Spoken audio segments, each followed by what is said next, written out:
Donc, bonjour à tous. Bienvenue à notre session de webinaire. C'est un webinaire qui est co-organisé avec un de nos partenaires stratégiques, la PES, donc qui est Numéris.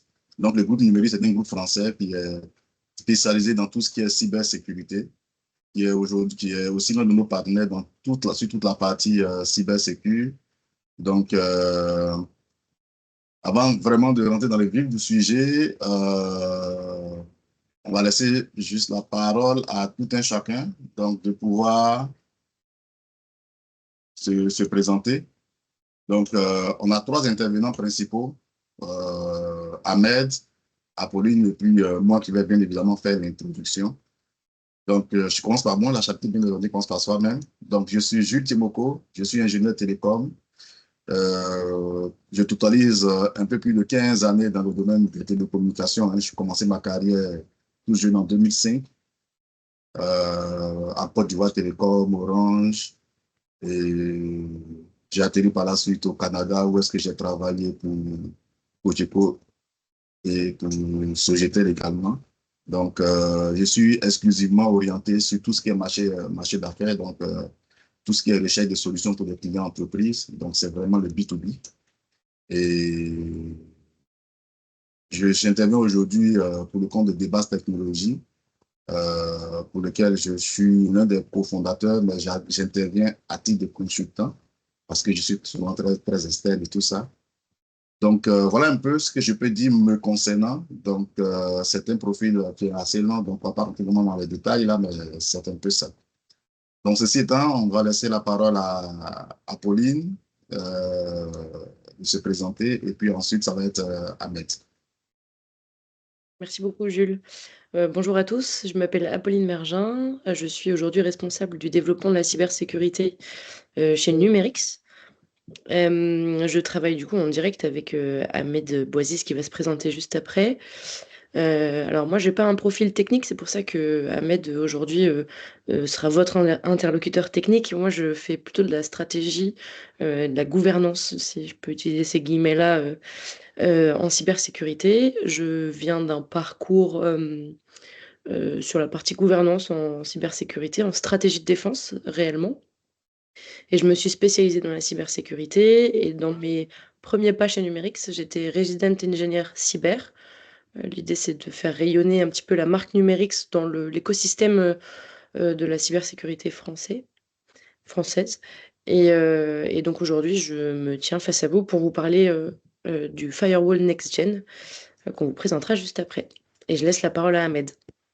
Merci.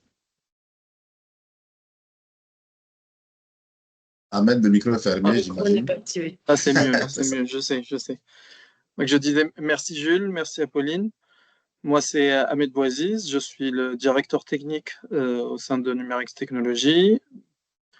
À la base, je suis architecte en infrastructure informatique et je pilote le projet Asgard, donc sur lequel on va parler depuis désormais 5 ans. Euh, donc, l'approche d'Asgard et de notre firewall nouvelle génération, et on va le voir après en détail, c'est qu'il se veut être un outil différenciant de ce qui se fait sur le marché d'une façon globale. Et on a essayé de pénétrer ce monde-là pour trois raisons simples. La première raison, c'est qu'aujourd'hui, la cybersécurité est devenue l'affaire de tous, que tous passent en mode numérique et qu'on essaye de faire de notre mieux pour nous protéger dans ce monde-là.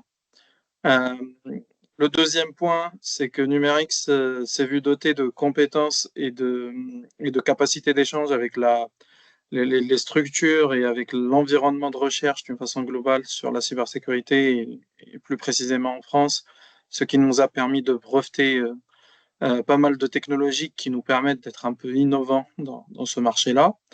Et troisième point, c'est que moi-même, j'ai été pendant la moitié de ma vie consommateur d'outils de cybersécurité. Et à un certain moment, on sentait que ces outils-là étaient très complexes, des vraies usines à gaz. Donc, l'idée, c'était d'essayer de faire quelque chose d'assez simple, d'assez, comment dirais-je, d'assez d'assez accessible à tout le monde, tout en gardant cet aspect de performance et de sécurité.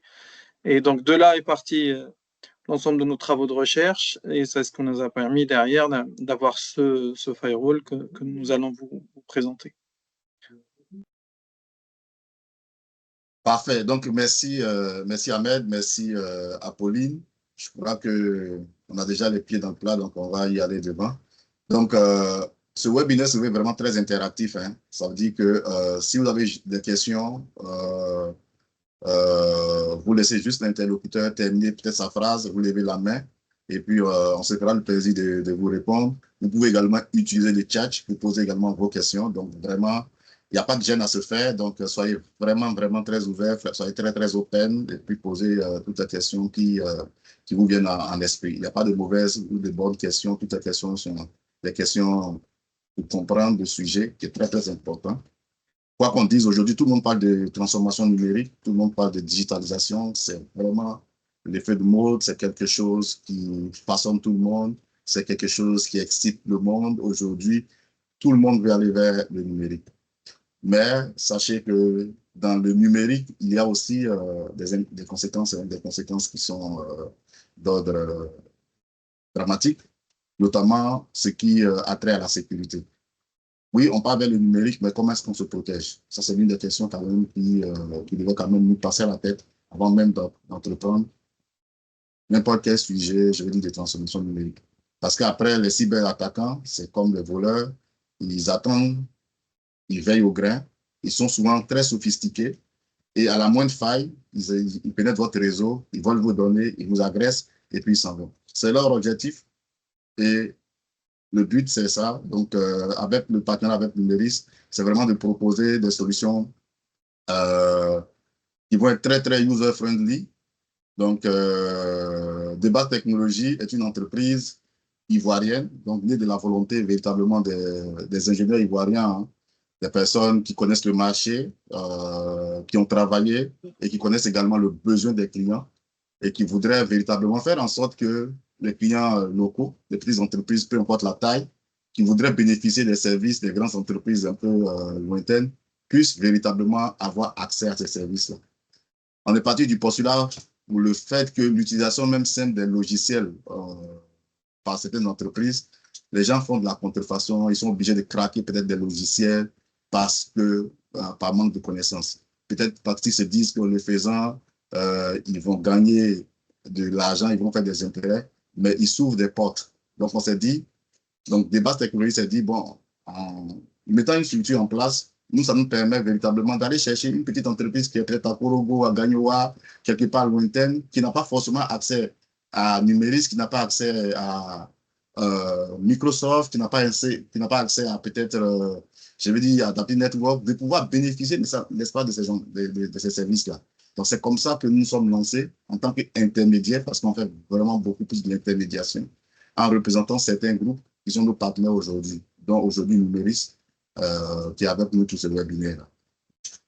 Donc, en termes de produits et services, on a pas mal de solutions aujourd'hui qu'on propose à la clientèle, hein. Donc, on va aller au slide suivant.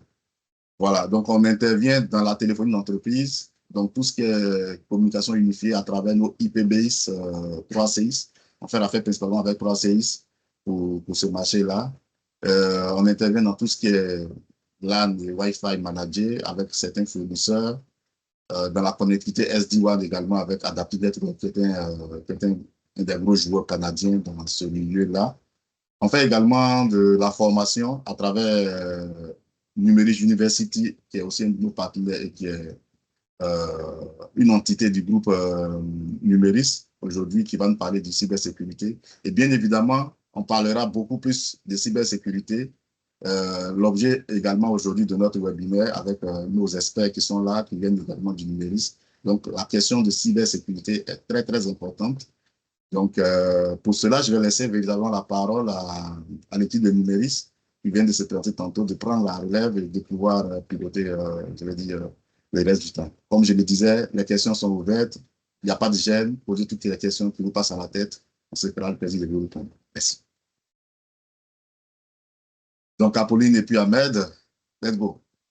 Merci beaucoup, Jules. Alors, donc l'idée, c'est de vous donner un petit contexte déjà sur la cybersécurité dans un premier temps, pour ensuite laisser Ahmed vous introduire à la solution de cybersécurité qu'on va vous présenter, sur laquelle il vous a déjà touché quelques mots, qui s'appelle Asgard. Alors déjà, qui on est, nous, Numérix? Vous voyez enfin vous entendez Numérix et vous voyez le logo SASX. Il faut savoir que SASX, c'est une entité qui est dédiée aux solutions, qui a été créée par Numérix. Donc c'est la même société, simplement, voilà, c'est notre éditeur de solutions, puisque nous, historiquement, chez Numérix, nous sommes des acteurs de conseil, donc notamment dans la cybersécurité. Aujourd'hui, on est un petit peu plus de 250 experts à accompagner les entreprises sur la cybersécurité, sur du réseau, de l'infrastructure. Voilà, on a un large panel de sujets. Et SASIC, c'est notre entité de solution qui, elle, pour le coup, comme Numérix, va proposer un large portefeuille de solutions innovantes. On va vous en présenter une notamment aujourd'hui, puisque c'est notre solution de cybersécurité, euh, qui va venir juste après. Je veux bien qu'on passe à la slide 2. Merci beaucoup. Alors, pour vous donner un petit contexte, déjà, la cybersécurité, il faut savoir que c'est un gros sujet depuis quelques années. Donc nous, en France, en ce moment, on a aussi les Jeux Olympiques qui arrivent. Il faut savoir que c'est vraiment un sujet qui vient demander de l'attention, notamment aux petites et moyennes entreprises qui ne sont pas encore équipées. Euh, la cybersécurité aujourd'hui, ça va nous donner deux enjeux qui sont assez majeurs. Le premier enjeu, c'est l'enjeu financier. Euh, il y a énormément d'attaques aujourd'hui qui créent des pertes financières pour les entreprises. Vous avez dû entendre parler de grosses sociétés qui ont déjà dû payer, alors soit des rançongiciels, mais ce qui n'est pas recommandé de faire, soit simplement des grosses pertes de données qui ont engendré des pertes d'argent et des pertes de confiance client. Donc tout ça va d'un côté. Et puis il y a aussi la perte de confiance. En fait, un accident de cybersécurité ou une attaque de cybersécurité, ça met à mal et l'image de l'entreprise et l'employé ou la personne qui aura laissé entrer une faille ou autre. Donc aujourd'hui, c'est un gros sujet, la cybersécurité. Ça ne concerne pas que les grosses entreprises. Il faut savoir que, du coup, pour vous donner quelques chiffres, plus de 112% d'attaques par rançongiciel entre janvier 2022 et juillet 2023. En France, pour vous donner un exemple, ça va drastiquement augmenter. Alors, j'ai pas encore les pourcentages exacts là, dans une semaine, avec l'arrivée des Jeux Olympiques. C'est souvent la cybersécurité, c'est souvent lié à la mise en lumière aussi dans le monde. Donc, la France va être mise en lumière par ces Jeux Olympiques et donc se voir augmenter en nombre d'attaques de cybersécurité. Petites, très petites, moyennes entreprises et grandes entreprises confondues. 23, c'est le nombre moyen de jours nécessaires pour restaurer les opérations de base. Donc, 23 jours pour une grosse entreprise, c'est déjà beaucoup de pertes financières. 23 jours pour une PME, c'est parfois la faillite. Donc, c'est des choses qui sont très importantes à prendre en compte. Et puis, je vous parlais de pertes financières. 2,6 millions de dollars, c'est le coût moyen d'une cyberattaque contre le secteur public. Aujourd'hui, il faut savoir que nous aussi, on travaille avec des entreprises du secteur public. Alors ça peut être des ministères, ça peut être des mairies, etc. Euh, on est déjà sur des petits budgets en général à allouer à la cybersécurité. Si on n'a rien alloué, on peut se retrouver avec des pertes qui vont venir tripler, quadrupler ou faire x10 sur l'investissement financier. Merci Ahmed. Focus sur le marché africain. Alors, les principaux défis rencontrés dans le secteur de la cybersécurité en Afrique, c'est quoi? C'est l'évolution des réglementations en matière de confidentialité des données. Donc, évolution des réglementations est égale à se mettre à jour et venir se normer pour son entreprise. Et puis évidemment, plus la technologie est utilisée en entreprise sur tout type de sujet, que ce soit en PC jusqu'à de l'IoT pour n'importe quelle entreprise de service, plus les attaques cybercriminelles vont accroître, puisqu'il y aura plus d'objets connectés. là, c'est pour vous donner quelques petits chiffres. 280 gigaoctets de données et 200 000 documents ont été dérobés en mars 2024 sur le site ivoirien de la Grande Parfumerie. Donc, c'est une énorme perte de données. 65% des entreprises africaines déclarent avoir connu au moins une cyberattaque en 2019. Alors, je vous rassure, c'est pareil à peu près partout dans le monde. C'est autour des 70% en général. Il y a quasiment, enfin en France, on est même au-delà, je pense, on doit être à 80% des entreprises qui ont connu une cyberattaque. Et puis, plus de 98% de la data produite en Afrique est hébergée hors du continent. Alors ça, c'est aussi un autre sujet. Aujourd'hui, on a ce qu'on appelle le sujet dans la cybersécurité de la souveraineté. La souveraineté, c'est assez important puisque dans toute cette évolution pardon, de la réglementation sur la matière de la donnée, aujourd'hui, est-ce que c'est souverain de faire héberger ces données aux États-Unis? Est-ce que c'est souverain quand on est sur le marché africain de les faire héberger en Europe? Est-ce que c'est souverain quand on est en Europe de les faire émerger aux États-Unis? Voilà, c'est un gros sujet et Asgard va venir répondre à ça également, puisque c'est un produit souverain européen. Euh, donc voilà, je veux bien qu'on passe la prochaine slide. Merci Ahmed. Et donc, aujourd'hui, comment s'équiper? Donc, on a parlé de grosses pertes financières. Aujourd'hui, il faut savoir que pour éviter ces pertes financières, parfois, il suffit quelques petits investissements pour venir réduire les risques et les impacts. Et ces petits investissements, ils sont accessibles à tout le monde, à toutes les entreprises qui ont des données qui peuvent être mises à mal suite à une attaque, que ce soit une attaque minuscule comme un mail de phishing qui peut finalement vous soutirer énormément de données ou une grosse cyberattaque comme un rançongiciel ou autre. Donc aujourd'hui, on propose chez Numerix, on a décidé de répondre à cela. On est bien conscient que dans la, pardon. On est bien conscient que la cybersécurité, quand on en parle, ça paraît extrêmement cher.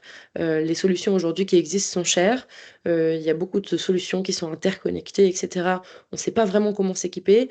Donc c'est ce que vous avez commencé à vous dire, Ahmed, tout à l'heure. Nous, on a essayé de trouver une solution qui va venir répondre à tout ça, qui soit accessible, qui soit robuste, qui amène des performances, mais surtout qui soit à des coûts qui sont adaptés à tous. Et aujourd'hui, on vient s'adresser notamment à des PME, TPE. Donc Asgard, c'est un firewall nouvelle génération.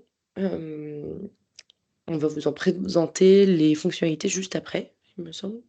Je crois que c'est Ahmed qui prend la main. C'est Apolline. Merci beaucoup. Déjà jusqu'à là, est-ce qu'il y a des questions ou ça vous va en avance?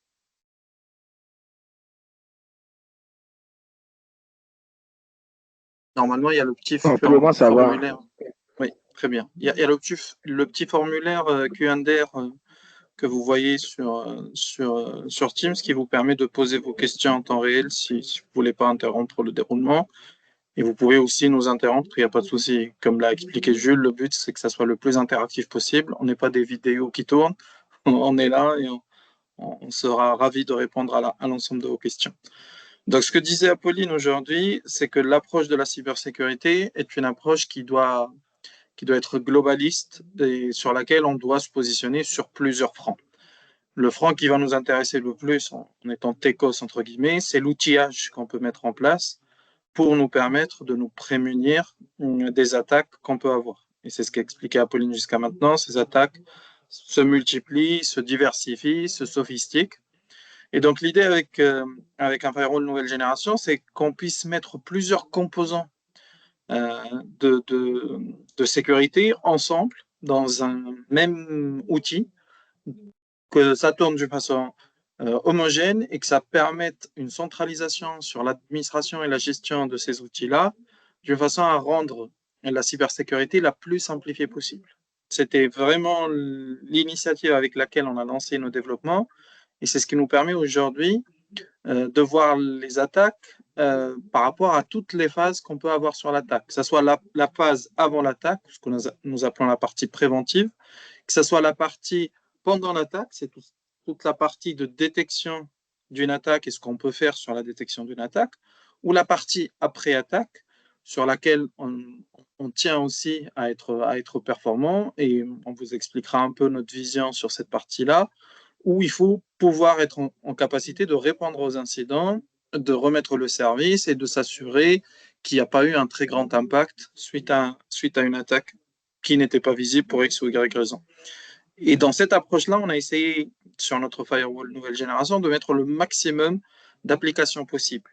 Là, vous voyez la majorité de ce qui existe aujourd'hui. Donc, on va être sur un système de pare-feu classique de niveau 4 qui sera boosté et doublé à travers ce que nous appelons le filtre IP à double masque. Le filtre IP à double masque est une innovation propre à Numerix qui nous permet de voir le réseau d'une façon un peu plus complexe et sophistiquée que le réseau classique que vous connaissez jusqu'à aujourd'hui, et qui nous permet surtout de booster nos performances en termes de filtrage. Donc le filtrage qui est fait sur le pare-feu est plus performant sur deux aspects. Le premier aspect, c'est l'aspect rapidité. On va gagner en bande passante globalement sur les équipements que nous allons utiliser, et ça va nous permettre aussi une plus grande compression de nos politiques de sécurité et de nos tables de filtrage. Et ça aussi, c'est très important en termes de simplicité de mise en place de l'ensemble des tables de filtrage. Donc, ça nous permet vraiment d'être très performants avec le minimum possible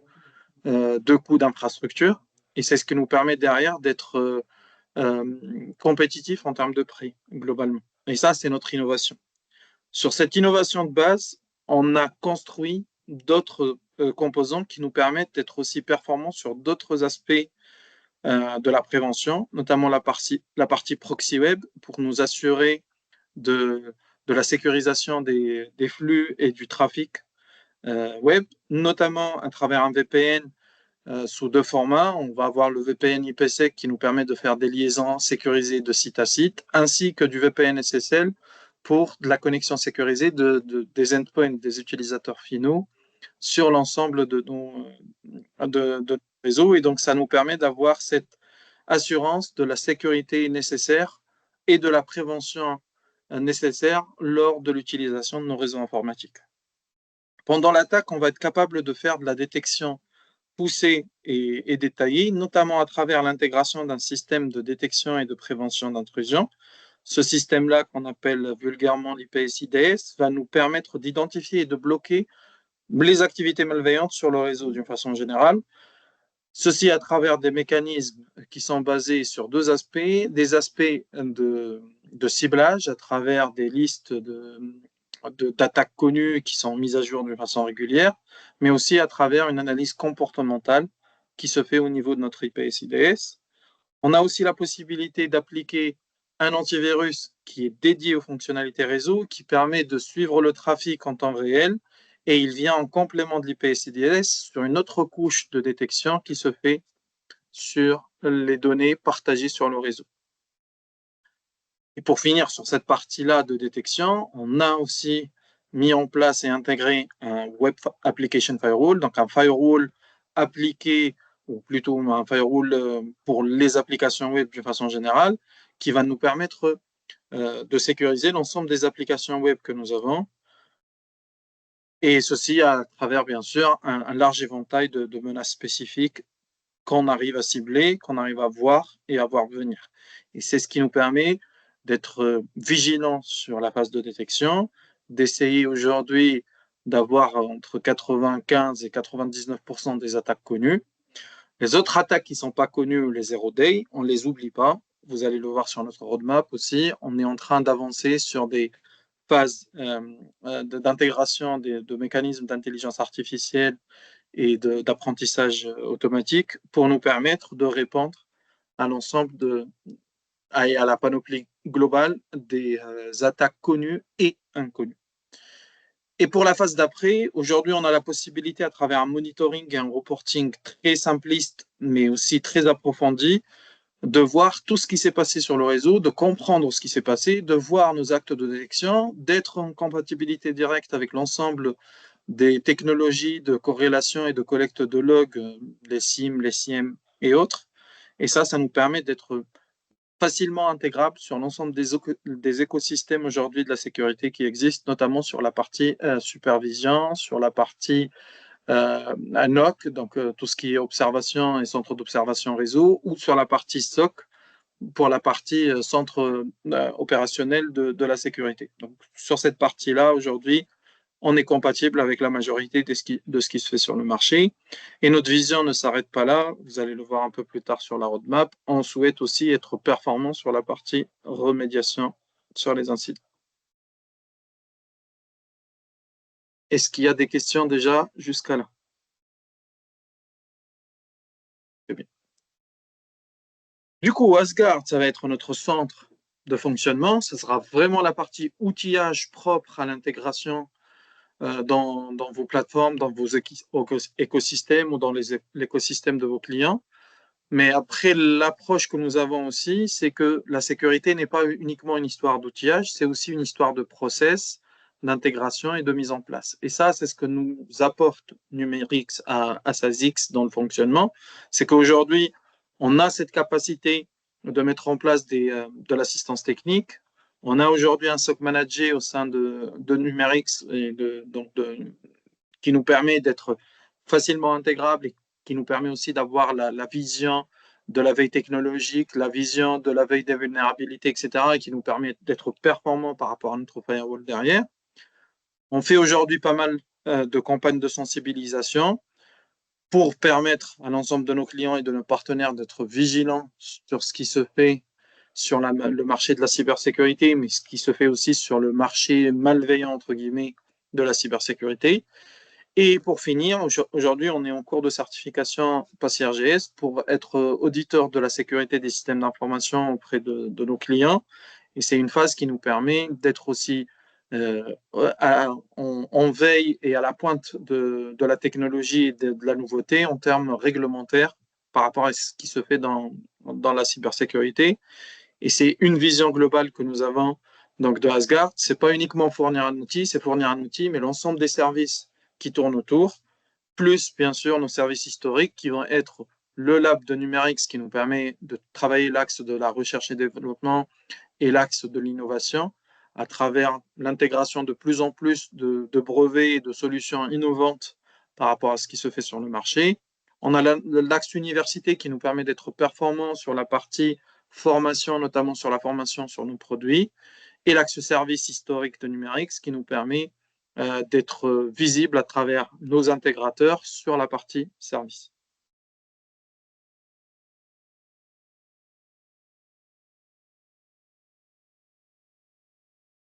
Asgard se décline en 2 approches et 3 solutions globalement. Donc, sur les approches, on va avoir l'approche hardware-software, ce que nous appelons l'approche bare métal, d'une façon un peu plus vulgaire, ou UCPE.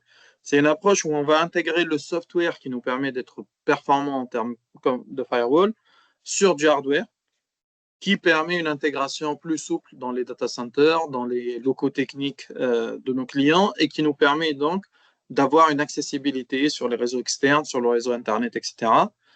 On a une panoplie d'offres sur la partie hardware à travers un de nos partenaires qui est un fournisseur d'hardware qui s'appelle Lanner et qui nous permet d'être performants sur une gamme assez variée de hardware pour toute typologie de clients et de data center.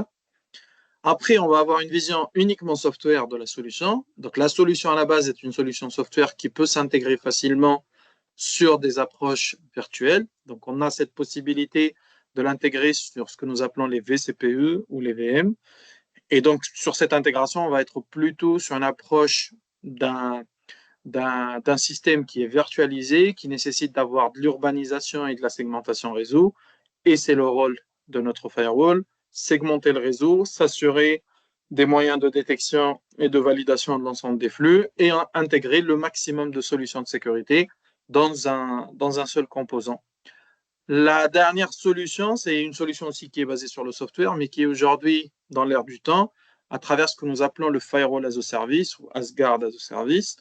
Dans cette approche, on va être plutôt sur une offre cloud qui est fournie à travers nos partenaires de cloud, on va y venir juste après. Et ces partenaires-là nous permettent d'être présents sur des offres cloud avec la possibilité de rediriger le trafic dans le cloud ne pas avoir forcément un boîtier, pouvoir avoir un Internet dans le cloud, dans une approche publique, mais en assurant la sécurité et l'ensemble des composants de sécurité dans ces clouds-là.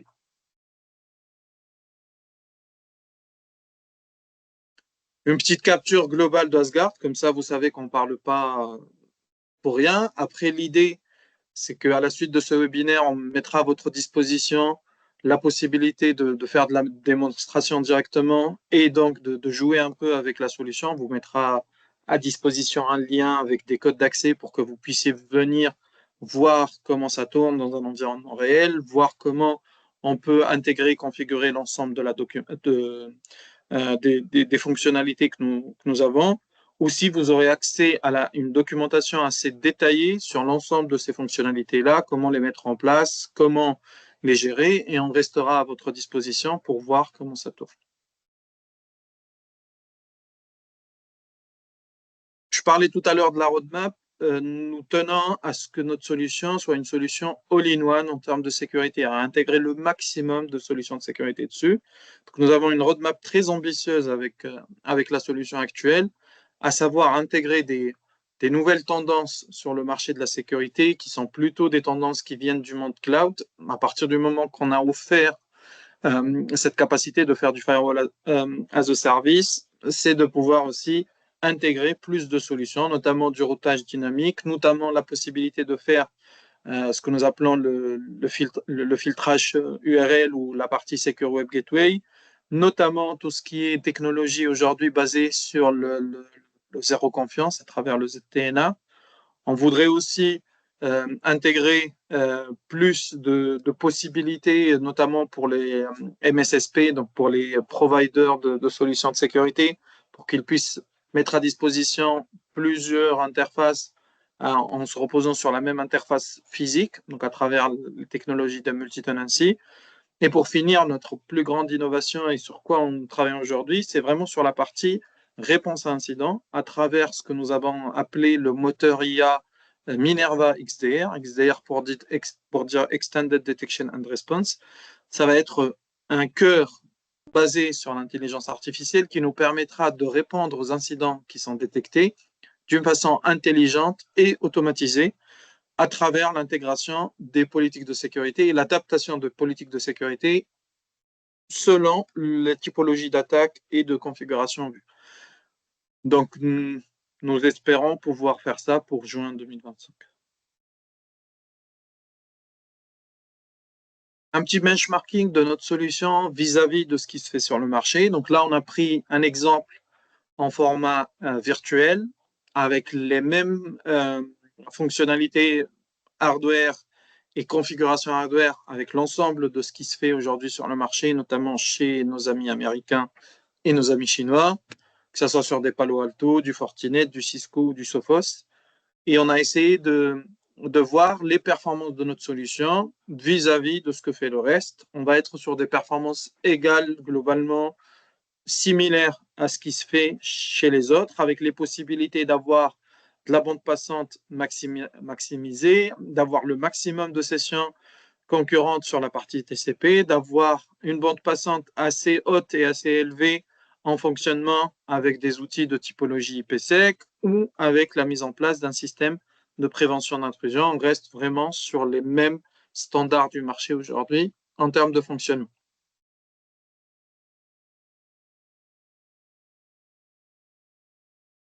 Pour la partie cloud, on voulait faire un petit focus sur ce qu'on offrait sur le cloud. La partie offerte sur le cloud va se baser sur la bande passante qu'on va acquérir auprès de nos partenaires cloud.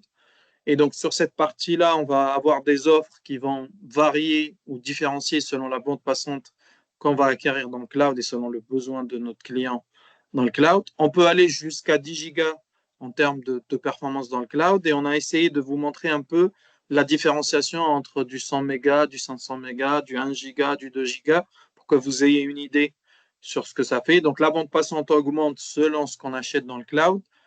La connexion VPN va tout autant augmenter. Donc là, sur la partie VPN, on parle de la partie VPN SSL. Pour dire ça, c'est les possibilités qu'on peut faire sur la partie VPN SSL. Et après, sur les possibilités faisables aussi sur la partie IPsec. Vous voyez qu'avec le IPsec, on sature à un certain moment à 500 connexions IPsec en parallèle. Je connais pas trop de boîtes qui font plus que 500 connexions IPsec en parallèle, mais c'est ça l'approche.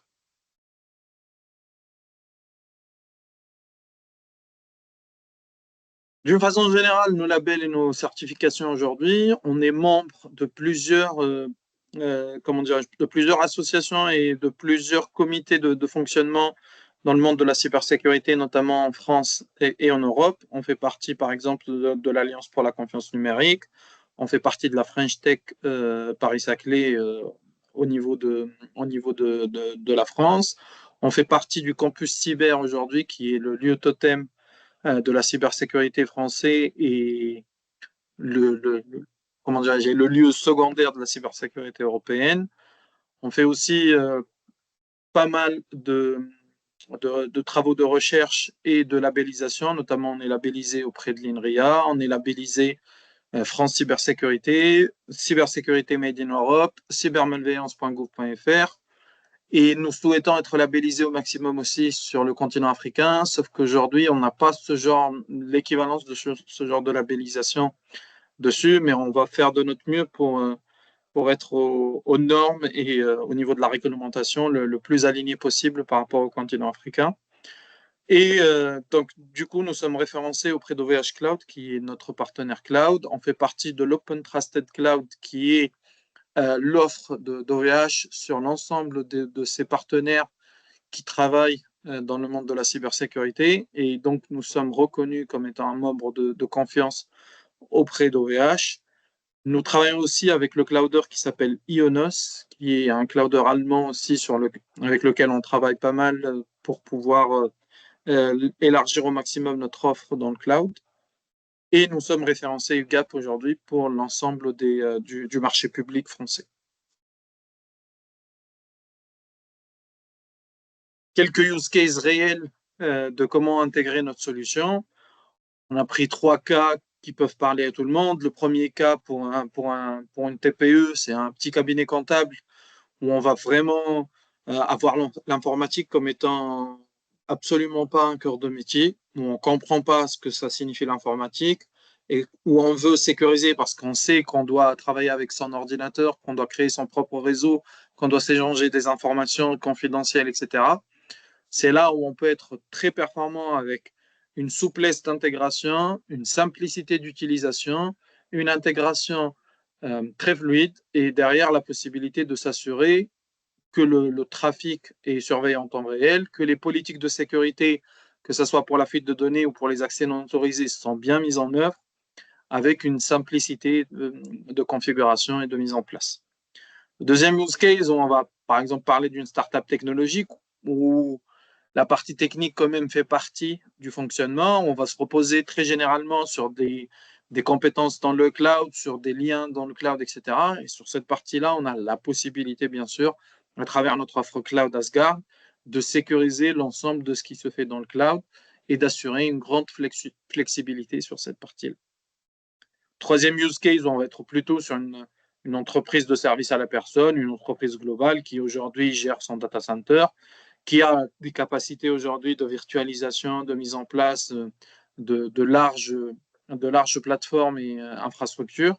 Et sur ces entreprises-là, on va avoir d'autres besoins, notamment le besoin de segmentation réseau et d'urbanisation réseau, de s'assurer que chaque flux est supervisé, qu'il est observé et qu'on peut le sécuriser derrière.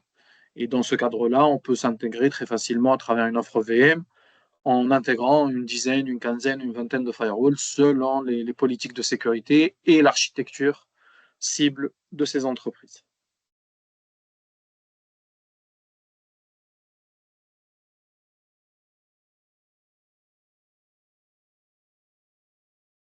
Ils nous font confiance aujourd'hui. On a essayé de mettre quelques-unes de nos références, notamment sur la partie finance numérique, où on a de grands cabinets comptables qui travaillent avec nous aujourd'hui, qui sont sécurisés à travers nos solutions.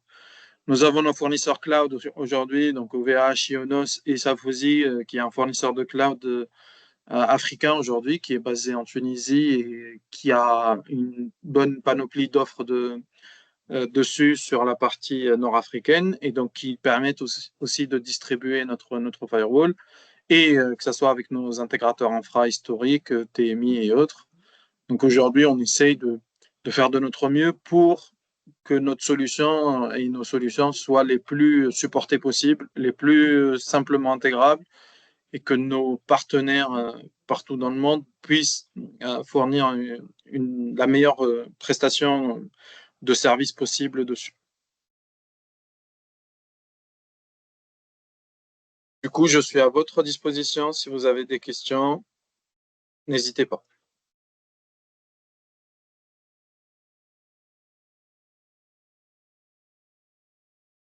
Merci Ahmed pour ta présentation. C'était super bien. Donc, merci à tout le monde. Merci pour l'intérêt et puis pour votre présence surtout. Donc, on vous laisse libre choix de poser quelques questions. On a encore du temps. Donc, le webinaire, on l'a prévu pour 1h30, mais en 45 minutes, on a déjà fait le tour. Donc, si vous avez des questions, n'hésitez pas à les poser. Donc, permet d'ouvrir vos micros et de poser toutes vos questions possibles. Merci.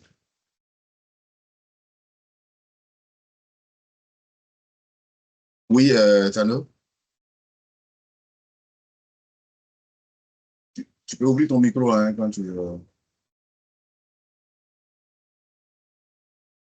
Donc, on a l'air de ne pas t'entendre, mais si ça ne fonctionne pas, tu pourrais peut-être écrire ta question dans le chat.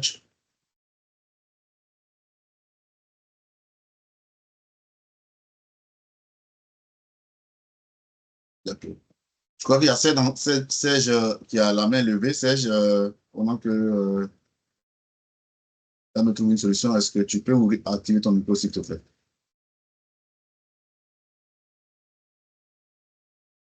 Serge Anderson.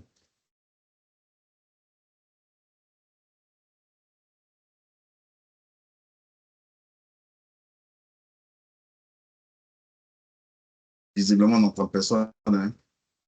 Mais est-ce que vous pouvez utiliser le chat aussi?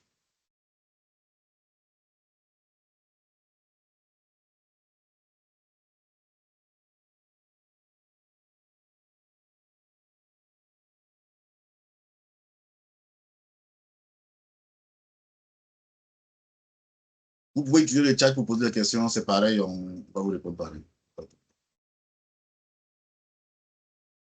Bonsoir Elie. Ahmed, moi j'avais une question sur l'approche cloud. Nous sommes en Côte d'Ivoire, hein, donc on est dans un contexte purement africain. Oui. Et de plus en plus, les entreprises africaines ont du mal, ou pour ne pas dire ont peur, de faire héberger les données à l'extérieur. Oui. Donc, on veut que les données africaines restent en Afrique. C'est tout à fait normal, c'est légitime. En partie souveraineté, oui. Exactement. Justement. Vous, en tant que fournisseur et, je veux dire, partenaire avec OVH, est-ce que vous avez des data centers sur le continent africain? Alors, en termes de partenariat avec OVH, oui, on a des data centers en Afrique. Il y en a un qui est au Maroc. Il y en a un deuxième qui est en cours de construction aujourd'hui en Tunisie. Et il parle d'un troisième potentiellement en Côte d'Ivoire.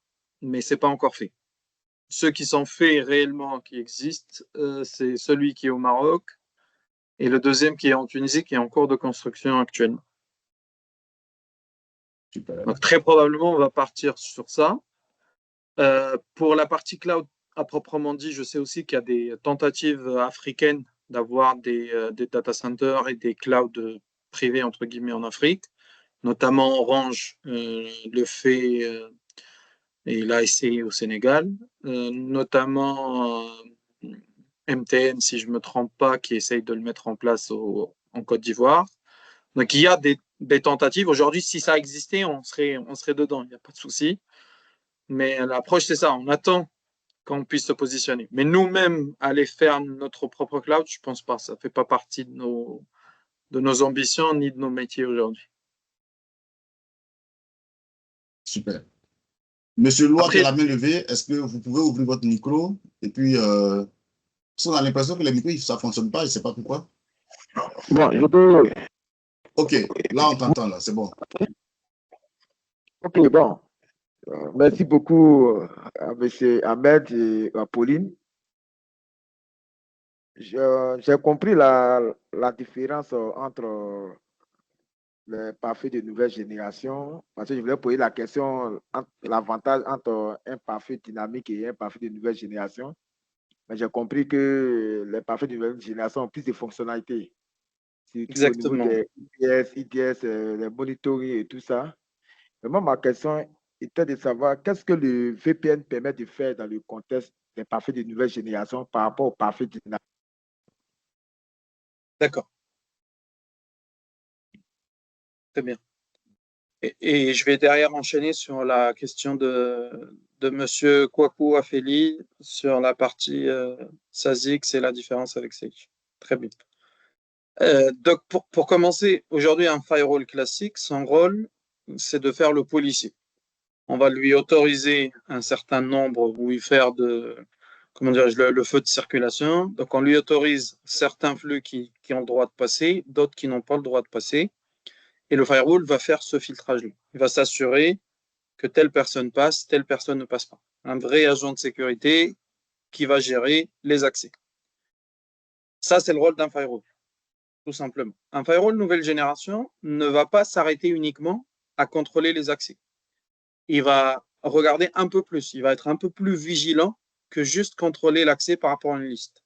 À ce moment-là, on passe d'un policier classique à du RAID ou du GIGN ou des choses comme ça.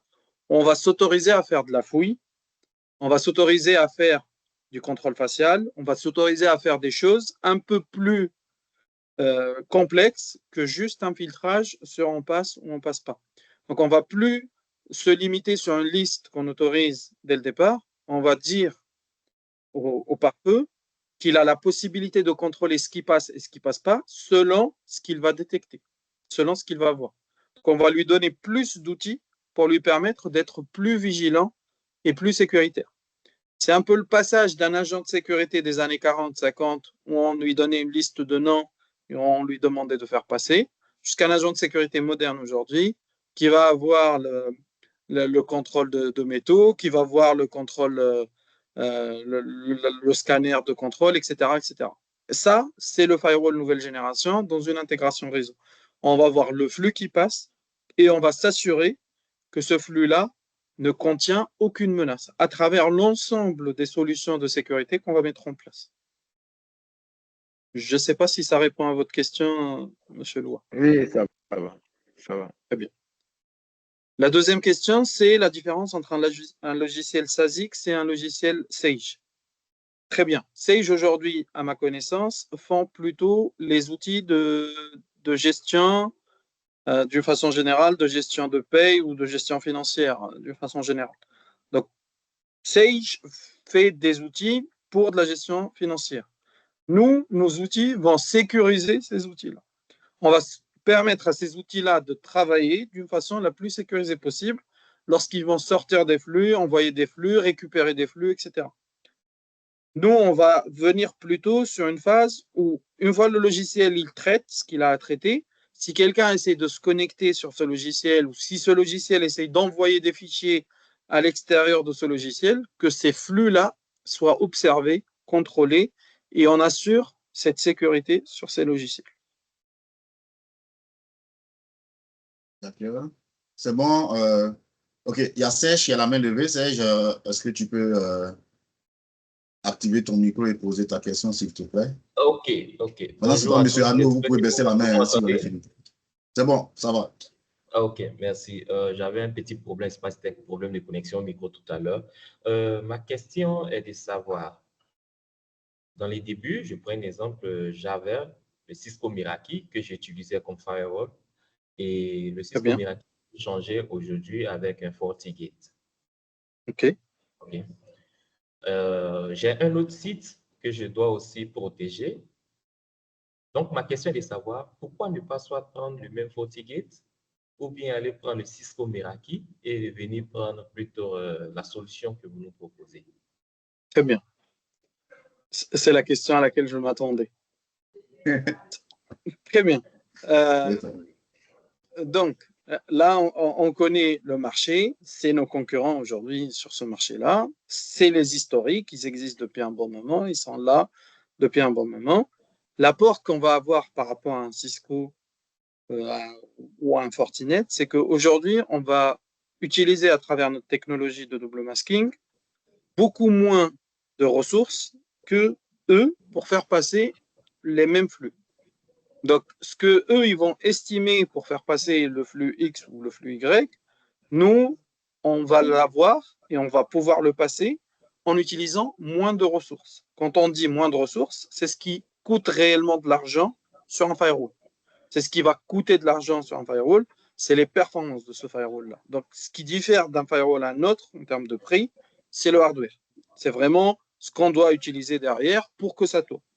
Et à travers notre technologie, on va pouvoir passer moins ou plus de bandes passantes avec moins de ressources. C'est vraiment ça l'idée. Et donc, la différence par rapport à un Cisco ou un Fortinet, c'est qu'on va être très compétitif en termes de prix pour faire passer les mêmes flux tout en assurant les mêmes fonctionnalités qui peuvent exister aujourd'hui sur un Fortinet ou sur un Cisco. Donc, il n'y aura pas d'impact sur les fonctionnalités seront là, ils seront fonctionnels et vous pourrez utiliser l'ensemble des fonctionnalités qui existent chez le reste de nos concurrents en étant sur des prix très compétitifs et avec cette possibilité d'avoir tous les environnements de sécurité avec un seul bundle de licences. Aujourd'hui, les concurrents, si on veut avoir telle option de sécurité en plus ou telle option de sécurité en plus, il faut payer des licences en plus. Nous, on peut vous avoir un prix très compétitif avec un bundle global de licences. OK, c'est très bien compris. Merci. C'est très bien compris. Je reviens pour la deuxième question. Okay? Bien sûr.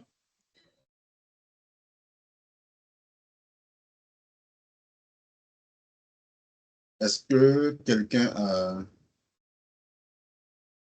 Est-ce qu'il y a d'autres questions? De toute façon, on est là pour vous, hein, donc n'hésitez pas à lever la main et puis à poser votre question. Pendant ce temps, Ahmed, sur la stratégie, je vais dire, parce que là, tantôt, on parlait beaucoup plus de facturation, c'est quand même le nerf de la guerre. Hein? Oui. Donc, de plus en plus, des entreprises veulent du service, mais ils veulent dépenser moins. Bon, je crois qu'il y a Serge qui a la main levée. Serge, je vais te laisser prendre et puis moi, ma question peut suivre après. Pas de problème. Serge. OK, pas de problème. Donc, ma deuxième question, c'était de savoir, avec la solution que vous présentez, je prends un exemple, j'ai par exemple 2 sites. Est-ce qu'il va falloir que sur ces 2 sites-là, par exemple, j'arrive à prendre soit 2 de vos solutions pour implémenter ces 2 sites ou bien c'est seulement la seule solution, j'implémente dans un endroit et en fonction d'un autre routeur dans le deuxième site, on arrive à drainer tout le trafic de l'autre côté ou bien est-ce qu'on est obligé de prendre 2 équipements avec vous pour gérer ces 2 sites? Oui. C'est une bonne question. Ouais. C'est une très, très bonne question. Aujourd'hui, malheureusement, le réseau reste filaire. On a toujours besoin de hardware pour que le réseau marche. Donc, si sur un site, on n'a pas le hardware qui fait la liaison nécessaire vers l'autre site, on n'aura jamais de réseau entre les 2 sites. Donc, en termes d'équipement, il faudra toujours avoir un équipement à droite et un équipement à gauche. Par contre, on n'est pas obligé d'avoir 2 équipements de la même marque sur les 2 sites pour s'assurer que ça marche. Aujourd'hui, comme je l'ai expliqué, on est interopérable avec tout ce qui se fait sur le marché. On n'a pas de souci sur ça en termes de technologie. Et notre technologie qui est brevetée, qui est spécifique à nous, qui est le double masque, est traitée en arrière-plan. Donc, ça ne nécessite pas forcément une adaptation des technologies qui sont en face. Donc, on arrive à les supporter et par défaut, les flux qu'on fait sortir sont supportés chez eux. Donc, on a cette capacité de mixer les technologies entre 2 sites sans aucun problème. Mais il faudra 2 équipements, un sur le site A et un sur le site B pour créer cette liaison entre les 2 sites. Aujourd'hui, malheureusement, aucune technologie ne nous permet de faire passer le lien autre que par 2 équipements, un sur le site A et un sur le site B. OK, merci, c'est bien compris. Donc dans le cas de Serge, si je comprends bien, il a déjà un site qui est avec Forti et il a un deuxième site qui est en construction. Donc, le Forti peut bien évidemment communiquer aisément avec les firewalls qu'on propose aujourd'hui. Exactement. Est-ce qu'il y avait une autre question?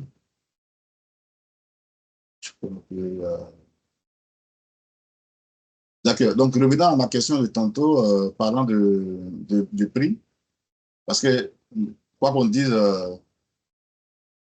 la transformation numérique vise plusieurs changements, hein, notamment la réduction aussi des prix.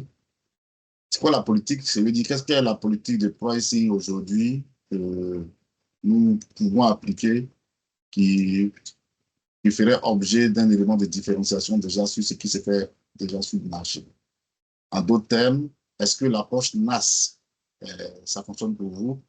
D'autant plus aujourd'hui, c'est que nos compétiteurs axent la plupart du temps la politique de prix sur la vente d'un équipement, d'un boîtier qui malheureusement se trouve à être dépassé très rapidement. Moi, je peux acheter une version A aujourd'hui et puis dans 2 ans, cette version-là n'est plus d'actualité, je suis obligé de le retirer et d'acquérir une nouvelle version. Donc, si l'approche NAS est une solution qui vient, je veux dire, résoudre ça parce que le client qui souscrit, il souscrit pour un service, peu importe ce qu'on va déployer derrière comme équipement, son service, il va être déployé, il va payer pour cette licence. Est-ce qu'aujourd'hui, cette approche-là est pensée chez Numéris ou alors, c'est quoi votre politique de tarification? OK. Donc, comme on l'a expliqué tout à l'heure sur les 2 approches que nous avons d'une façon globale, aujourd'hui, nous, le firewall reste un firewall applicatif. L'approche avec le firewall, c'est que c'est une application. Donc, le hardware est pour nous l'outil qui nous permet de faire transiter le flux, mais pas plus que ça. On est obligé d'avoir du hardware à un certain moment pour faire transiter ce flux-là. Et donc, c'est pour cela qu'on a 2 approches. On a la possibilité de fournir le hardware en supplément pour permettre cette liaison, pour créer cette liaison, pour que ça puisse fonctionner. Et aujourd'hui, en termes de marge, on ne marge pas sur le hardware. On le prend depuis nos fournisseurs, nos revendeurs, etc. Et on ne fait pas de marge dessus. Ce n'est pas notre business model. Notre business model est vraiment axé sur la partie software et applicatif du firewall nouvelle génération. Et dans ce contexte-là, ou cette fonctionnalité-là, aujourd'hui, on a la possibilité de faire monter ce software de plusieurs façons. C'est ce qu'on a expliqué. On peut le mettre en VM, on peut le mettre sur du cloud, et on pourra peut-être penser à l'adapter sur du hardware qui n'est pas forcément un hardware supporté par défaut chez nous.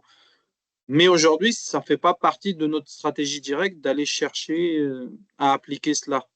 Mais en tout cas, sur tout ce qui est mise à jour, tout ce qui est fonctionnalité et fonctionnement, on va être toujours associé à la partie applicative et on va permettre donc l'actualisation et la mise en place de l'ensemble des nouveautés directement sur l'ensemble de nos clients, donc directement sur les anciennes versions, etc. Il n'y aura pas besoin d'aller détruire l'ancienne version et d'acheter une nouvelle version pour avoir les nouvelles fonctionnalités comme font le reste.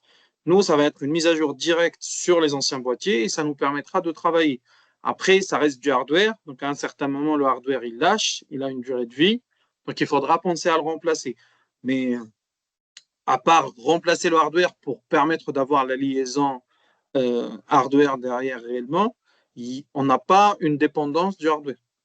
Mais ça n'empêche qu'on garde la maintenance dessus, qu'on a la possibilité de le changer, etc. etc. Ça, il n'y a pas de souci. Super. Alors, j'ai une petite question de Monsieur Hello.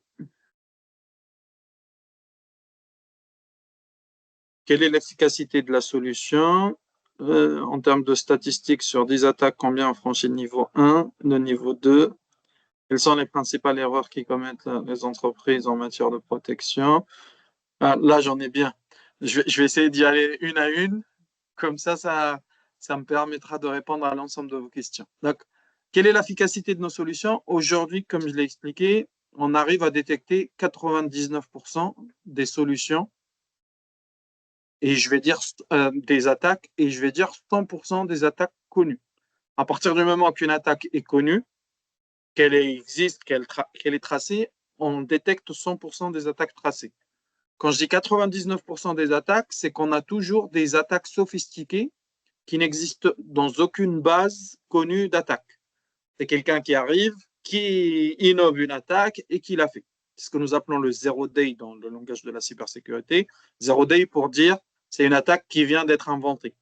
Sur ces attaques-là, donc le 1% qui reste, on sait aujourd'hui qu'on est vulnérable avec notre solution. C'est pour cela que dans notre roadmap, on part sur le système de Minerva XDR qui va nous permettre d'avoir de l'intelligence artificielle intégrée dans notre firewall pour la partie détection intelligente, pour permettre de détecter des attaques qui ne sont pas encore considérées comme attaques. Quand on dit les détecter, ça signifie avoir une suspicion d'attaque par un comportement anormal ou qui n'est pas logique, etc. et bloquer cette attaque-là le temps que l'administrateur de la solution autorise ce genre de flux ou dit, oui, réellement, c'est une attaque, ce n'est pas quelque chose qu'on est habitué à voir et ça ne marche pas. Donc, sur ces 1% qui restent, dans notre roadmap, on est très clair, on veut mettre ça en place. On a déjà commencé les intégrations de ces algorithmes-là et ils seront prêts pour l'année prochaine, si tout se passe bien. Je ne sais pas si j'ai répondu à la question 1 ou si vous avez encore des doutes sur ça. C'est parfait. Merci, M. Bouaziz. Je vous en prie. Pour la deuxième question, qui sont quelles sont les principales erreurs que commettent les entreprises en matière de protection contre les cyberattaques? Ça, c'est de la philosophie à notre niveau. Donc, on pourrait répondre à cette question avec des discours de 3 ou 4 heures. C'est très large. Mais de notre retour d'expérience un peu avec l'ensemble de nos clients, de nos partenaires, etc., aujourd'hui, pour moi, la principale erreur, c'est de ne pas être conscient de la dangerosité des attaques et de croire réellement que ça peut arriver qu'aux autres, que ça n'arrive jamais à nous. Ça, pour moi, c'est la plus grande erreur qu'on peut commettre. C'est ne pas être conscient de ce risque-là. Et le jour où on est confronté à une cyberattaque, on se dit « Ah, on aurait dû nous prémunir, on aurait dû faire de la prévention, etc. » Pour moi, l'approche par rapport aux cyberattaques, c'est une approche plus préventive que de détection ou que de mise en place. C'est ce qu'on a expliqué. Sur notre intégration, on essaie de mettre le maximum d'outils de prévention. Ça va nous intéresser plus que les outils de détection à proprement dit. Aujourd'hui, c'est vrai que les attaques sont sophistiquées, c'est vrai que les attaques augmentent d'une façon anormale parce que c'est devenu des attaques automatisées. Aujourd'hui, il n'y a plus d'attaquants à l'ancienne qui va chercher juste à faire mal. On va avoir des bots qui existent sur Internet, qui vont avoir des listes d'adresses de tout ce qui se trouve sur Internet et ils vont s'amuser à attaquer partout. Il n'y a pas de limite, il n'y a pas de choix, il n'y a pas de but final derrière l'attaque, à part le fait de se dire, voilà, on peut trouver des vulnérabilités à droite et à gauche, il se peut qu'on tombe sur la société qui va payer les rançons derrière, etc. Et vous savez comment ça se passe. Donc, sur ces approches-là, aujourd'hui, pour moi, ça c'est la plus grande erreur. Si on est conscient de ce risque, si on a cette visibilité de ce risque, je sais très bien qu'on mettra l'ensemble des mesures de prévention, de détection et probablement de remédiation qu'il faut pour contourner ceci.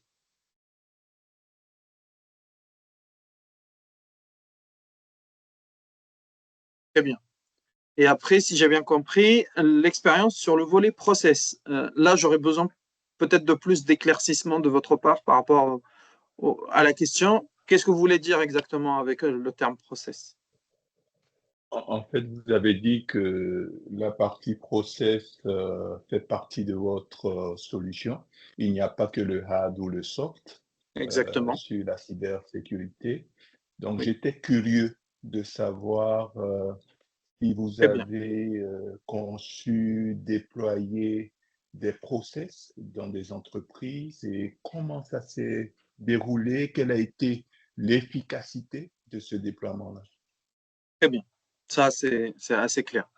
Quand on a montré le petit schéma qui expliquait qu'on ne faisait pas uniquement une solution d'outillage de la cybersécurité, c'est que ça rentrait parfaitement dans la physionomie et le fonctionnement du groupe Numerix. Aujourd'hui, le groupe Numerix, à travers SASX, va vendre une solution.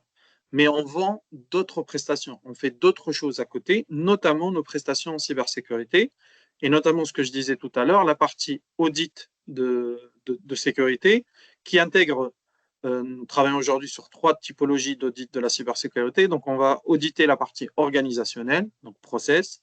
On va auditer la partie configuration, donc tout ce qui est mis réellement sur les infrastructures. Et on va auditer la partie architecture. Donc, on s'assure que les architectures réseau et systèmes mis en place coïncident avec les best practices de la sécurité d'une façon générale.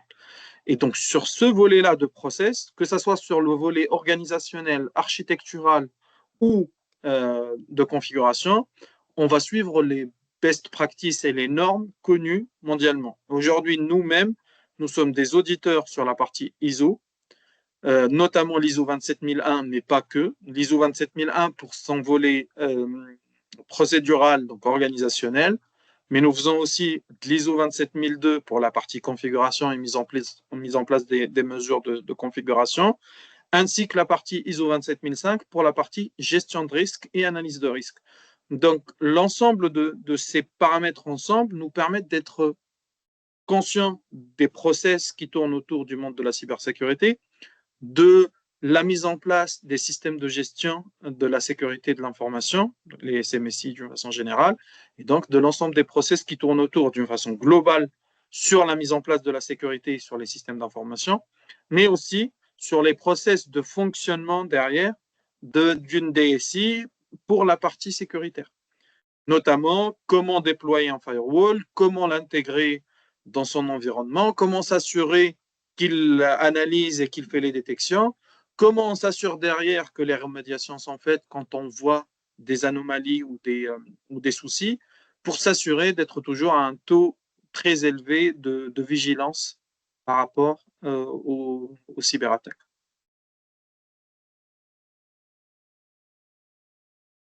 Merci, merci Ahmed, merci Hello pour les questions pertinentes qui nous permettent quand même de développer également d'autres points de la solution et tout ça. Donc, très bien. Est-ce qu'il y avait d'autres questions? Ahmed, moi je reviens toujours sur des questions. Toutefois, il n'y a pas de main levée. J'aimerais qu'on revienne un peu sur la question du SD-WAN. C'est clair, c'est la nouveauté et tout le monde l'intègre aujourd'hui. Oui. Donc, avec une solution aujourd'hui, parce que d'autant plus que tout le monde tend vers ces solutions, toute l'approche cloud aujourd'hui liée à l'utilisation des applications de plus en plus externes et tout ça. Donc, les architectures MPLS traditionnelles pas semblent, mais sont assez dépassées parce qu'ils répondent plus aux attentes des utilisateurs. Oui. Comment est-ce que véritablement vous abordez ce point-là? Est-ce qu'aujourd'hui, nous sommes en mesure aujourd'hui véritablement d'aller vers des architectures full centralisées avec vos solutions ou je vais dire comment Très bien, c'est très clair, très clair. Aujourd'hui, on est en plein dedans. On a juste un souci avec le terme SD-WAN. Parce que le terme, proprement dit, c'est juste le souci avec ça. Le terme SD-WAN aujourd'hui sur le marché est vendu de 2 façons différentes. On va parler de SD-WAN comme extension du SDN, du Software Defined Network et du Software Defined Wide Area Network, à savoir la notion de séparer les data planes du control plane et donc de s'assurer qu'on a 2 notions différentes entre la partie endpoint ou hardware et la partie software et intelligence sur le fonctionnement. Ça, d'après ce que j'ai expliqué, je pense, sur la solution, c'est vraiment nos mécanismes de fonctionnement aujourd'hui. Nous, on est séparés du hardware, donc on fait ce qu'on a à faire et on fournit l'hardware pour ceux qui ne peuvent pas l'avoir. Donc ça, sur cette notion de SD-WAN, on est très collé sur ces notions-là. Mais aujourd'hui, nous, on ne fournit pas la couche WAN qui va avec SD-WAN. La couche réseau spécifique SD-WAN, nous, on ne la fournit pas. Il y a des fournisseurs qui font ça, qui le font très, très bien. Il n'y a pas de souci. Un d'eux est votre partenaire et il le fait très, très bien. Donc ça, c'est un autre monde, c'est un autre level. Nous, on est là pour sécuriser cette typologie de réseau. On a la possibilité, à travers l'intégration de l'ensemble de nos offres de sécurité, de sécuriser cette typologie de réseau qui viennent généralement sur une approche différente, notamment avec la sécurisation de code dessus, etc. Et sur ça, on a cette capacité de nous intégrer sur des technologies SD-WAN.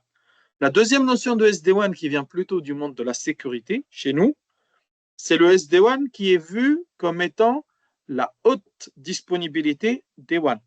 Cela signifie qu'on a la possibilité, à travers les mêmes équipements de sécurité, d'être connecté sur plusieurs réseaux et de basculer ou d'utiliser un réseau ou l'autre d'une façon très dynamique, très souple, soit à travers du load balancing, soit à travers du multi-loading, ils appellent ça, donc le faire avec plusieurs interfaces, booster plus de réseaux WAN, etc., etc. Cette notion-là de SD-WAN boosté, nous l'avons aujourd'hui intégrée dans notre firewall. Donc, notre firewall sait aujourd'hui faire du load balancing de WAN, ce que nous appelons le SD-WAN, mais qui n'est pas l'autre SD-WAN. Ça, c'est quelque chose qui fait partie de notre fonctionnement. On a cette capacité aujourd'hui de la gérer. Et nous avons, donc, pour pouvoir le faire, nous avons la possibilité de centraliser plusieurs nœuds et de les configurer d'une façon centralisée à notre niveau. Donc, cela signifie avoir une interface d'administration centralisée pour une dizaine, une quinzaine, une vingtaine, une centaine de nœuds Asgard sans aucun souci et avec la possibilité de basculer d'un nœud à l'autre d'une façon très souple. Quand je parle de basculement, je ne parle pas de fonctionnement de cluster, je parle de basculement réseau. C'est qu'on a la possibilité de basculer d'un WAN à l'autre déjà d'une façon automatisée ou en un clic si on a besoin de le faire manuellement. Super, merci. Je vous en prie. Monsieur Dibaï, bonjour, bonne arrivée. Avez-vous une question?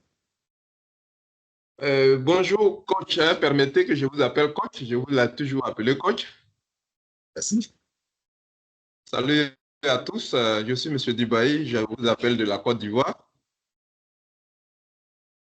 Bienvenue.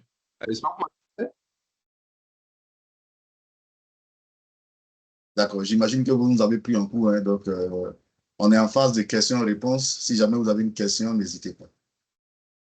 D'accord, j'ai juste une question à poser. Oui. Allez-y. D'accord, donc déjà, je vous ai pris en cours toutes mes excuses. Alors, vous parlez, je pense que vous parlez de solutions informatiques pouvant prémunir les entreprises des attaques extérieures, je crois bien. Alors, ma question a deux volets. Le premier volet, c'est de savoir est-ce que votre solution ou vos solutions sont plus efficaces par rapport aux solutions qui existent déjà sur le marché. Je pense aux antivirus que nous payons pour protéger nos données personnelles dans les entreprises. Oui. Le second volet, pour terminer, c'est de savoir que en implémentant vos solutions dans les entreprises, vous avez d'une certaine façon accès aux données personnelles de ces entreprises-là. Est-ce qu'il y a une garantie que ces données sensibles des entreprises seront conservées? Ça peut être aussi une source d'inquiétude pour les entreprises. Très bien. Très, très bien. Voilà. Donc, je voulais déjà me présenter. Moi, je suis Dibaï, je suis le président d'une organisation de la société civile en Côte d'Ivoire qui fait la promotion du numérique et nous sommes dans le domaine de la formation. Merci, M. Dibaï. Enchanté, M. Dibaï. Merci pour les questions. Je vais essayer d'y répondre et après, si mes réponses ne vont pas, n'hésitez pas à me demander plus d'explications. Merci. Je vous en prie. Pour la première question, je peux mettre la casquette d'un commercial et dire parce que notre solution est meilleure, donc par rapport à la concurrence, ça ira mieux, mais ça ne sera absolument pas ma réponse. Ma réponse ici va être sur le volet de la continuité de votre question où vous avez évoqué un cas, par exemple, d'antivirus.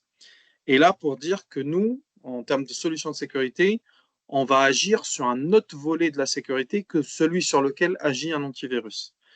Pour essayer de simplifier au maximum le fonctionnement de la sûreté et de la sécurité informatique, la sécurité informatique se fait sur plusieurs couches, plusieurs volets de liaison. C'est comme la sûreté et la sécurité humaine aujourd'hui. Si on veut assurer et sécuriser une personne, il y a une différence entre sécuriser sa maison, sécuriser ses déplacements lorsqu'il est dans la rue et sécuriser son poste de travail ou là où il va travailler. Pour prendre un exemple simple, sécuriser un président, comment on fait ça? Quand on est à la maison, donc sur son endpoint, sur son ordinateur, on va choisir des outils de sécurité qui sont différents que lorsque le président est en déplacement dans des environnements où il y a plusieurs facteurs externes. Nous, on va agir sur cette partie-là. L'antivirus, quant à lui, va gérer quand il est à la maison, chez lui, tranquillement. C'est des caméras de surveillance, c'est les agents de sécurité qui sont à côté de lui, c'est la porte du palais présidentiel, etc., etc. Quand il est en déplacement, le dispositif change. On va devoir le sécuriser autrement, on doit devoir lui créer un tunnel dans lequel il va passer, où il ne sera pas dérangé à travers les gardes et le corps, etc., qui tournent autour. Ça, c'est le rôle de notre fonctionnement aujourd'hui en termes de communication. Quand on va communiquer, quand on va envoyer ou recevoir des données, notamment à travers Internet, qui est un réseau absolument pas sécurisé, c'est de créer cette sécurité dans ces échanges-là. Et ça, c'est le rôle d'un firewall à la base, d'un firewall nouvelle génération pour être encore plus performant, plus les possibilités qu'on peut avoir sur des fonctionnalités autres qu'un antivirus. Nous-mêmes, on offre un antivirus, mais qui n'est pas le même qu'un antivirus qui est installé sur un poste de travail. C'est un antivirus qui va suivre les flux qui tournent et qui va détecter dans ces flux-là s'il y a des documents qui ne sont pas adaptés, qui doivent être des menaces, qui peuvent être des menaces et qui doivent être arrêtés. Et c'est ça la différence entre ce que nous faisons et ce que peut faire, par exemple, un antivirus tout simple ou un EDR qui est installé sur la partie endpoint. Je ne sais pas si ça a répondu à votre question, si ça a été clair.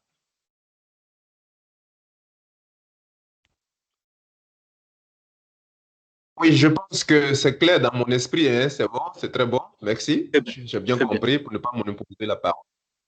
Merci beaucoup, M. Dibaï. Merci beaucoup, M. Dibaï. Et du coup, Alors, la deuxième partie de la question, oui, dites-moi. Oui, la deuxième partie de la question, effectivement, je parlais de l'intégrité des informations des entreprises. Quelle garantie vous offrez? Parce que lorsque vous implémentez vos solutions, vous avez d'une certaine façon accès à leurs données personnelles qui sont sensibles. Est-ce qu'il y a une garantie, un contrat de confidentialité? C'est ce que je voulais savoir. Très bien. Aujourd'hui, pour nos solutions, nous, on ne va pas se baser sur la donnée qui est transférée, on va se baser sur ce que nous appelons la métadonnée. On ne va pas analyser ou avoir accès à la donnée qui passe sur les flux et sur le réseau. On va avoir accès à la métadonnée qui permet à la donnée de circuler, de véhiculer. Et cette métadonnée va nous dire si la donnée est fiable ou pas, si elle est propre ou pas, s'il y a des problèmes sur la donnée. Donc, les accès ne seront pas sur la donnée directement, ça sera sur des métadonnées qui sont généralement anonymisées. On ne comprend pas trop ce qu'il y a à l'intérieur. Et ça, c'est un modèle de fonctionnement qui existe depuis quelques années et qui nous permet aujourd'hui d'être très agnostique sur cette partie-là des données personnelles. Ça, c'est la première partie de ma réponse. La deuxième partie de ma réponse aujourd'hui, on est une entreprise à la base européenne. Nous sommes tenus de respecter ce que nous appelons le RGPD, le Règlement général de protection de la donnée. Et sur la partie RGPD, aujourd'hui, nous-mêmes, donc Numerix et SASX pour la partie commerciale de Numerix, on est tenu à respecter cette partie RGPD. Donc, on a mis tous les moyens nécessaires et essentiels pour que nos clients et nous soyons vigilants sur la partie protection de données en suivant les best practices et les meilleures normes aujourd'hui en termes de RGPD et nous assurer qu'il n'y a pas d'utilisation fraudeuse ou malveillante de données personnelles et qu'on s'assure derrière aussi qu'il n'y ait pas d'échange de données personnelles par rapport à notre façon de fonctionner. C'est le choix qu'on a pris aussi avec les clouders partenaires que nous avons, qui sont OVH et Ionos. Ce sont deux clouders européens donc, qui respectent le RGPD. Ce n'est pas le cas des clouders américains ou chinois. Aujourd'hui, c'était notre approche pour nous assurer de cette souveraineté-là et de nous assurer qu'on a cette capacité de souveraineté au maximum sur les données. C'est bon, M. Dibaï? Donc, pour dire qu'on n'exploite pas les informations de la donnée du client en direct, mais c'est tout un... Nous, on voit un truc encapsulé, on le voit de l'extérieur. Exact. Donc, il n'y a pas d'inquiétude, je pense, qu'à se faire là, parce qu'on n'a pas forcément accès à vos affaires là pour dire qu'on va les clienter.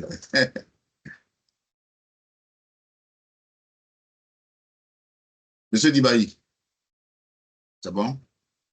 Oui, c'est bon, j'ai bien compris. Merci beaucoup. D'accord. Voilà. Merci à vous. C'est bon. Allez. Est-ce qu'il y a d'autres questions? Sinon, on va... Bon, il y a quelqu'un qui est en train d'écrire. Je crois qu'il y a des questions qui sont en train d'être écrites par Laura. Et puis,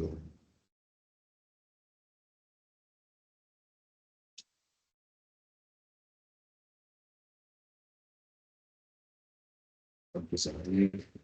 Autrement dit, vous pouvez juste actionner votre micro et puis poser aussi votre question. Hein. Ça peut être aussi plus rapide. Quoi.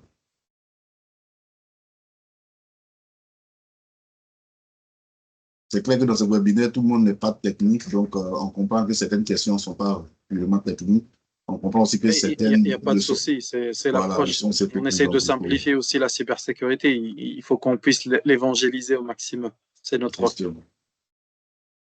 Donc, pour revenir, je pense qu'il y a même M. Hulot qui avait posé une question en lien avec la stratégie et tout ça, je ne sais plus. Mais ce que je voulais juste ajouter en parallèle, c'est qu'aujourd'hui, c'est clair que on parle de cybersécurité, on parle de protection, mais l'une des choses qu'il faut prendre en considération, c'est l'humain. OK?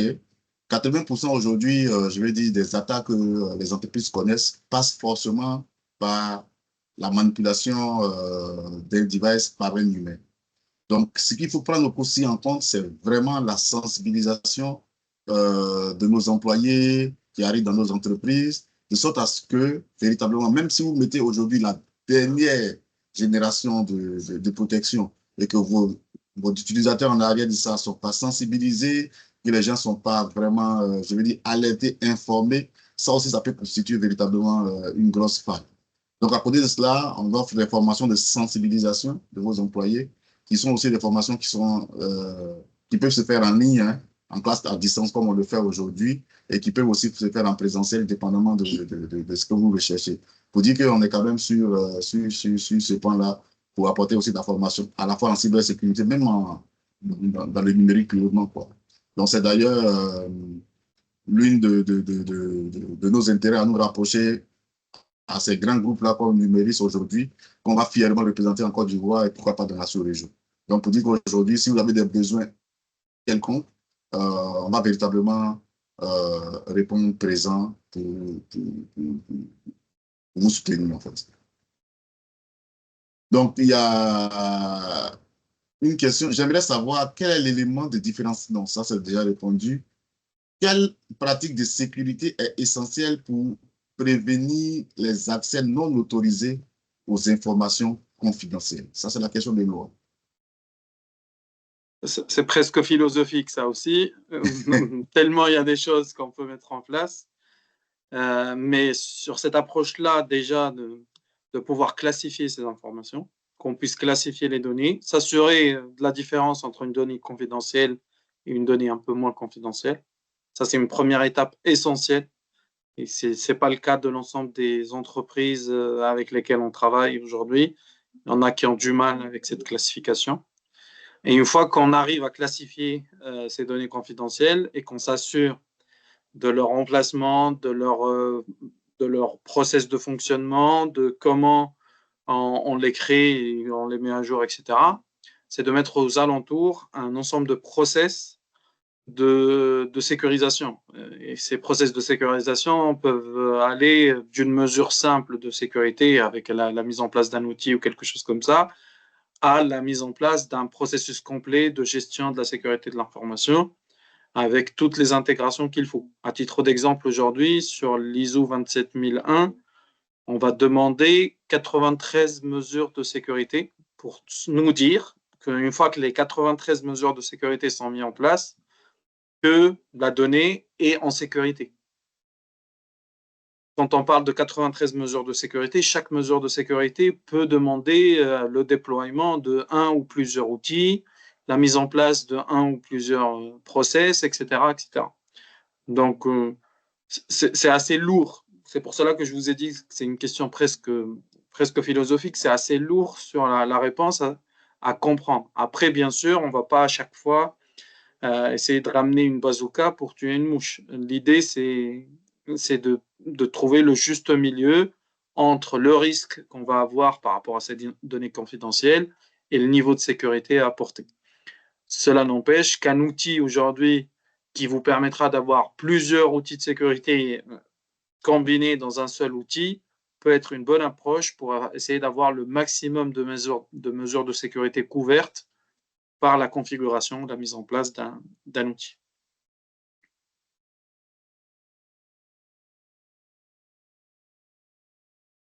OK. D'accord, donc j'ai une deuxième partie de la question, c'est plutôt pour les secteurs.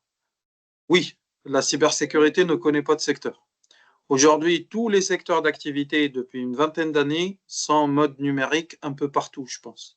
Donc, on a numérisé partout, on a fait intégrer l'informatique et la partie cybernétique un peu partout. Tout le monde utilise Internet, tout le monde utilise des outils pour permettre le fonctionnement. Donc, tout secteur d'activité combiné aujourd'hui va avoir besoin du système d'information pour s'assurer de l'automatisation, de la rapidité, de la simplicité de son fonctionnement.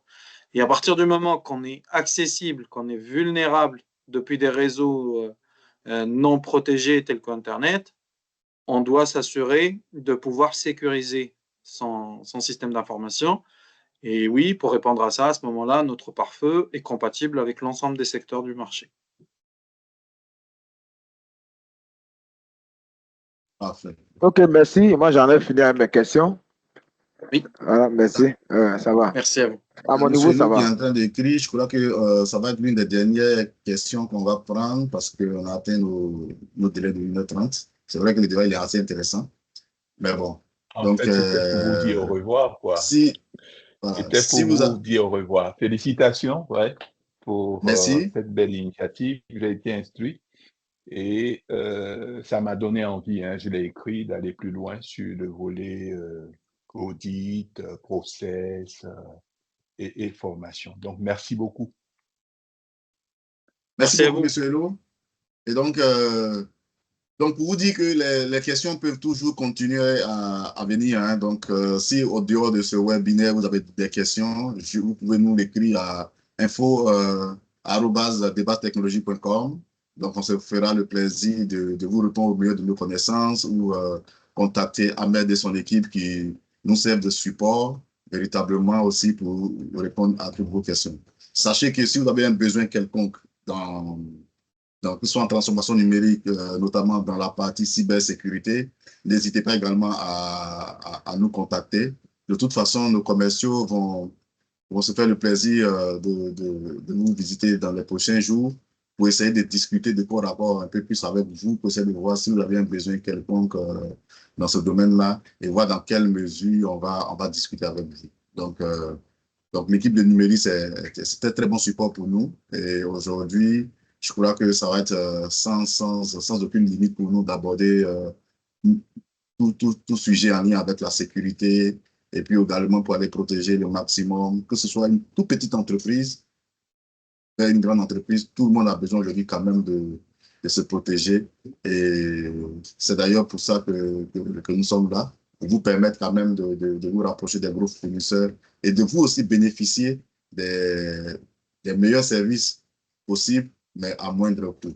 Vous allez voir, peut-être qu'on ne va pas parler de tarification aujourd'hui parce que c'est quelque chose de très dynamique, mais c'est quelque chose aujourd'hui qui n'est même pas comparable parce que c'est pas aussi sur le marché. Ça aussi, c'est quand même un point qu'il faut se prendre en compte. Donc, merci à vous, merci à tous d'être présents, merci à Ahmed et son équipe, merci à Pauline, merci à Guillaume, et puis on va se dire au revoir et à bientôt. Donc, le webinaire étant enregistré, donc vous aurez nécessairement le replay qu'on peut vous envoyer également par courriel. Et puis, ça vous donnera le temps de réécouter plusieurs fois et même de partager à vos équipes pour ceux qui n'ont pas pu être là aujourd'hui pour pouvoir aussi prendre connaissance de tout ça. Donc, merci et au revoir. Merci à tous. Très bonne fin de journée. Merci.